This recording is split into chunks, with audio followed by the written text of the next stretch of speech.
In this video, I'm going to give you 10 things I wish I knew before getting aquarium shrimp. This video is going to be full of information. I'm going to break down all the important stuff that'll save you a ton of time and a lot of trouble. First thing you should know is that shrimp are a lot pickier about aquarium water than fish. And this applies to all types of shrimp. Doesn't matter if it's Neocaridina or Caridina species. Aquarium shrimp in general are really sensitive creatures, and it's very important to get the water parameters right before anything else. Now, there's a few main aspects to shrimp tank water that you need to know about. Perhaps the most important part relating to water parameters is keeping a stable tank. Like I said, shrimp are super sensitive to water fluctuations, and the best thing you can do to keep them healthy is by making sure water parameters remain consistent, and that they also don't fluctuate too much. For example, water changes are a big part of this. You normally want to try to keep the water change less than or at 25%. I wouldn't go any more than that because you don't want your parameters to shift so much. And so try to do smaller water changes instead of larger ones. Also remember to avoid overfeeding, that way it keeps the bioload nice and stable. Basically, in order to keep shrimp successfully, the number one thing you need to be able to do is keep water parameters stable. Another big part of this is making sure you're acclimating them right when you add them to the tank. And for some sensitive species, you may want to do a drip acclimation method where they get adjusted to the tank over a longer period of time. With pH, ideally you want it between 6.4 to 7.5. So this is a pH range where nearly all shrimp are going to thrive in. You could go a bit higher for Neocaridinas like cherry shrimp, which can live to about a pH of 8, and slightly lower for Caridinas, around 6 or 6.2-ish. In general, you want to keep them in a slightly more acidic pH because it reflects the natural streams and rivers where they originate, and they're just going to do a lot better when the water is right. It's really important that you do the research on the shrimp that you plan to keep. Different shrimp have different requirements, and yeah, just make sure you're keeping them in the right conditions. And like I said before, they usually like a lower pH. One thing you could really use to help is botanicals. Adding botanicals can really help in getting the pH lower to where they like it at. And I'll get to more of that later. But yeah, like I was saying before, the biggest thing is always going to be to keep your tank as stable as you can. And keeping your water parameters steady is honestly going to do a far greater job at keeping shrimp healthy. It's more important than pretty much anything else, and it's something every shrimp keeper should know about. The second thing I wish I knew about shrimp keeping is to never ever use a hang-on back filter or a canister filter without covering the intake. A lot of aquarium shrimp, especially the smaller ones, aren't really that strong and resistant to the water being sucked in by the filter, and they're super easy to be catched by the intake. When I first got shrimp for my 20 gallon, I got a bunch of Neocaridinas, and I noticed a lot of them were disappearing, and that's when I went ahead and checked the hang-on back, and sure enough, they were in there. Thankfully, they were still alive, but it shows how easy they can get trapped. And that's why I always recommend using an intake sponge for any kind of shrimp, because if you got shrimp, they're gonna breed, and you don't want any of those tiny fry getting sucked up. The thing I like to use is called a pre-filter sponge. You could get these off really cheap. I'll leave a link on the screen, but what these things will do is they will cover the intake and basically act as an additional barrier of filtration, kind of like a mini sponge, and it does a great job with preventing anything from being taken in. The easier method would be to get a sponge filter. That way you won't have to ever worry about this. Another important thing is keeping the water flow low. The key here is to keep things low and gentle. Shrimp are not going to do well in tanks with strong currents. They're super tiny, they're going to get constantly pushed around, and they're not going to like it. Instead, what you want to do is keep them in a tank with very minimal flow. It's very much okay to have some, but try to keep it as little as you can. I think sponge filters work great for this. You won't have to worry about anybody getting sucked in. Plus, a lot of times you're going to see food trapped in there, like plants or debris, which shrimp like to pick at. But mainly, as I mentioned previously, you should be more careful with canister filters or hang-on back filters, because those guys are not very shrimp friendly with the way that they're designed. So low flow is key for any shrimp tank. The third thing you should know about keeping shrimp is to feed them little. The food that I recommend are sinking foods, or any kind of food or vegetable that falls to the bottom. Now, it's important not to feed too much, because if you have shrimp like Neocaridinas that breed super fast, you're going to have a massive population and it's really hard to control. But the main thing here is that overfeeding is going to cause a lot of issues for your tank.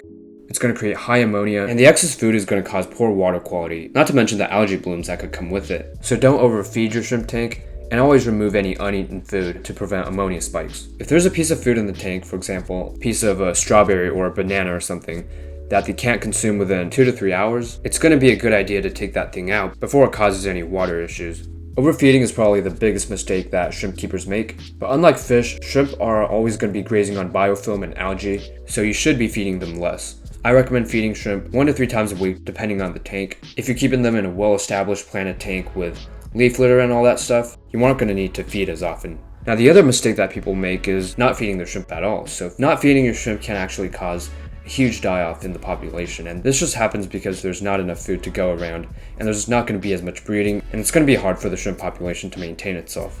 So even though they eat algae or other organic matter in the substrate or plants, you should still be feeding your shrimp. So make sure you feed, but feed little. My fourth tip is to add a lot of plants and botanicals. I think every shrimp tank has to have these. Live plants are super beneficial to aquarium shrimp. They're going to act as natural filters that will absorb all the waste and nitrates in the tank. They also provide oxygen through photosynthesis and also absorb a lot of the ammonia and nitrates in the water, which helps a lot with maintenance as they help keep the tank clean. Some really good plants I would recommend are stuff like Java moss, guppy grass, hornwort, even floater plants like duckweed. These are some plants that I've personally found to be very useful. I'll have a whole list of aquarium plants for shrimp in the description below. Plants are also great at providing shelter for baby shrimp. They do a nice job in creating hiding spaces, but more than that, plants are going to help build a natural ecosystem inside your aquarium. In the wild, plants break down all the waste and buildup in the substrates, and they do the exact same in your fish tanks, so they help get rid of all the ammonia and stuff that are harmful to fish and shrimp. There's endless benefits with plants in your tank. You really just can't go wrong with that. Botanicals, on the other hand, are stuff like catappa leaves or driftwood that are going to release tannins in the tank. They can also include seed pods, alder cones, mulberry leaves. They also significantly help with lowering the pH. Basically how they're going to do this is they're going to release tannins, and these are basically natural acids that are released as the botanicals break down, and that's going to soften the water and lower pH. Botanicals are also really good at growing biofilm, which is a slimy layer of microorganisms that shrimp like to feed on. These provide an excellent food source, and you'll see biofilm slowly grow, spread across surfaces, and your shrimp are going to absolutely love them and just constantly be grazing on it. So they act as a wonderful food source. Plants and botanicals are also going to make the shrimp feel a lot more secure. When baby shrimp are born, they are super tiny, and it's always a good idea to throw in some cover with moss and botanicals. On top of everything, they do a great job in creating a stable tank, which is crucial for maintaining a healthy shrimp tank. My tip number 5 is to be careful with tank mates. A lot of people will make the mistake of keeping aquarium shrimp with fish that will eat or attack them in the tank. Many larger tank mates will go after shrimp, and certainly everybody will go after shrimplets. Doesn't matter what fish it is. If there's baby shrimp in the tank, basically every fish will eat newborn shrimp. But this is not something you normally have to worry about if you have a lot of hiding spaces and cover. But with aquarium shrimp, in general, you want to avoid fish that are labeled as semi-aggressive or aggressive. So some common predators I'm going to give are going to be fish like zebra danios, betas, barbs. Many fish, even if they're semi-aggressive, are going to actively hunt them. I have made a video before on the top 10 best shrimp tank mates. I'll put a link somewhere above. And so it's important that you choose tank mates that are peaceful and won't go after shrimp. Number 6 is to buy good quality shrimp. The number one important thing with buying aquarium shrimp is getting them from a good source. The problem with a lot of big chain stores is that the shrimp are sold more like a giant mix of different colors with many different varieties. And this is due to bigger chain stores normally getting their shrimp from big farms that mass produce shrimp in the millions. And what this does is it creates a lot of weak shrimp through the various production processes. For instance, when some of the shrimp get sick, they're going to end up spreading diseases to the masses, and everybody just gets sick. This is why a lot of shrimp you see have low-grade coloration and just bad genetics overall. Other reasons for low-grade shrimp include interbreeding different color lines, as well as stress and overcrowding. Now there's obviously exceptions to this, but what I would recommend you do is look for local fish stores or local breeders, because what I found is that normally those have much better quality shrimp than larger chain stores. The shrimp you're going to find there usually also have better color grade, and you could really source some good quality strains. So it's super important to buy from a good source, and just make sure that wherever you're getting them from, that they're healthy and are in good condition. The other issue with poor grade shrimp is that they often lead to different wild genetic varieties. So in these cases, they're either going to look brownish or kind of like one of those clear wild varieties. It's hard to explain what they look like, but basically it's like one of those default shrimp looks. I'll leave a picture on the screen. And these are caused by mixing different varieties of Neocaridinas, because any kind of Neocaridinas are able to interbreed. Same goes with different types of Caridina species. And what happens as a result of mixing these colors is wild type shrimp, like chocolate shrimp, or as a lot of people call it, muddy shrimp. And this is because the wild type traits are more dominant when you crossbreed. So that's something that could happen if you have multiple different colors of shrimp, like if they're different species of Neocaridina or if they're different species of Caridinas.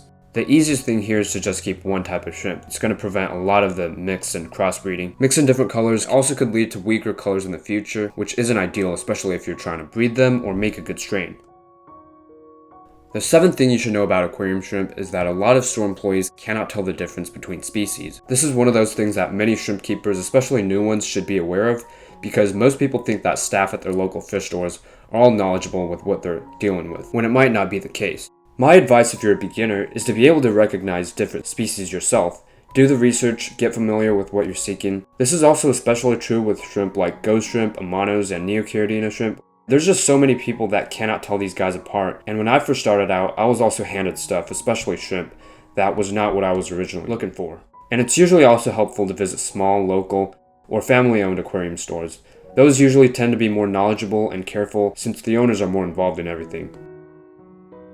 The 8th thing you should know is that shrimp don't breed instantly. When you first buy your aquarium shrimp, no matter what type, no matter how many, actually it kind of does, but whenever you introduce a group of new shrimp to the tank, most people expect them to start reproducing right away. But what tends to happen is the population stays more or less the same. This happened to my first shrimp colony, and I was really confused at the time because I got a group of Neocaridinas, and from what I knew at the time, they were supposed to be easy to breed. But turns out even the easiest Neocaridinas take time to settle in. Even with the females carrying eggs, it's going to take them a while to the new setting and eventually breed. If you got a group of them, they also take a bit of time to get used to the new tank before you see anything happen. I guess the other part to this is to be patient in general when you're breeding shrimp, because it does take about 20 to 30 days for a female carrying eggs to release them. Just make sure you're keeping the tank nice and stable, and you'll end up with a whole bunch of shrimp before you know it. The 9th thing you should know about keeping shrimp is that surface area is more important than tank size. So unlike fish that are constantly swimming in the water, shrimp rely on surface areas as they go about their lives. They obviously swim, but most of the time they're going to be on some kind of surface, whether it be a plant or a rock or anything in the tank. To give an example, a 5-gallon tank with lots of surface area is going to be much more beneficial to the shrimp than a bare 10-gallon tank. The more surface area, the more space that the shrimp has, because it just means the more area they have to go around. So surface area with anything like plants or driftwood, botanicals is super important. The surface area is going to provide beneficial bacteria and also biofilm, which is a great food source for shrimp. Botanicals and driftwood are great for this. I would highly recommend these for any shrimp tank. They provide great surface area and are super healthy too. The other thing is that shrimp don't really utilize vertical tank space as much as fish do, so a 20-gallon long would be much better than a 20-gallon tall. They typically prefer wider tanks as they are bottom dwellers, and they'll just like it a lot more when it's a wider tank. My tip number 10 is to keep shrimp in darker substrates. And the reason why you want to do this is because they tend to display their colors a lot better when they're kept in dark substrates or just a darker tank in general. Especially colorful varieties like cherry shrimp, crystal reds, blue dream shrimp. Shrimp are going to naturally adjust their colors to their surroundings in order to camouflage. And if you're keeping them in a light substrate, you're sometimes going to see their colors look kind of washed out or more lightly colored. Darker substrates also reduce stress and also mimics the wild, where they live amongst the river bottom, which is often dark amongst the leaves and detritus. If you already have a light substrate, one method is to add leaf litter or botanicals. This again is very useful. You could use guava leaves, Indian almond leaves to darken the tank, and they also tint the water slightly. But these go down, so they're going to be able to darken the substrate. You can also add a ton of carpeting plants like java moss or crypts. Those are going to be able to make the substrate darker, and shrimp really like to scurry around that. I would also recommend fast-growing plants like guppy grass or hornwort. They're also great at creating shade and provides ample hiding spaces. You basically want to create a darker setting, and this is going to have a huge impact on the way they look. Another tip I would give is to buy a large group of shrimp, and this is mainly for 2 reasons. One, to make sure you have both males and females in your batch, but also if you only get like 6 of them, it's going to be a lot more difficult to grow the colony, because even if 4 of them don't make it, you're only going to be left with half, which significantly decreases your odds of having both genders. So it's always safer to buy more when you're starting out. I would recommend going for at least 10 of whatever shrimp you're planning to get. That way you'll have enough, and there's also a better margin for error. Thank you so much for watching this video. If you enjoyed it, make sure to subscribe down below, and I'll see you guys in the next one.